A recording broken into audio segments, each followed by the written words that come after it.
მოკლედ ჯერ კანთებს ავიღებ, ამავე რა არის. შემდეგ ამოყოლია ჩვენს განცხადებს საქართველოს თავმჯდომარეს ირანის პარტია ყოფილი თურგენები და ჩვენ ანუ ისინი სკვლერში და ვეუბნები ამაზე მიაბიტო გარკვეული ჩვენ პარტიას დიდი ვარ და ბრიფინგი გააკეთე ანალიზ ზომები და არანაირ რეაგირება იმ ბრიფინგის შედეგად ის თავისუფალი სტელები რომელიც არის თავისუფალი უკანონობასთან გვაქვს კავშირი.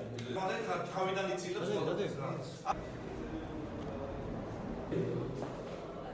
ზღვარ გადასულ უკანონობასთან გვაქვს საქმე, ვინაიდან ბათუმის საკრებულოს თავმჯდომარემ ჩვენ კანონიერ მოთხოვნაზე, რომელიც ეხება თვალსაჩინო პოლიტიკური აგიტაციის გამოკვლას ქალაქში და ეხლა იცით, რომ მიმდინარეობს საპრეზიდენტო კანდიდატების პაექრობა, ვჭირდება აუცილებლად თვალსაჩინო აგიტაცია ქალაქში, მივმართეთ მათ თხოვნით და მივიღოთ აბსოლუტურად უსუსური უკანონო პასუხი, რომ მას პიროვნულად მიზან შეუწონლად მიაჩნია ამ საკითხთან დაკავშირებით მსჯელობა და გადაწყვეტა. შემოსული იყო წერილობითი მოთხოვნა, რომ მოხდარი იყო გარე განათების ბოძებზე დროშისებრი კონსტრუქციის სარეკლამო საშუალებების განთავსება.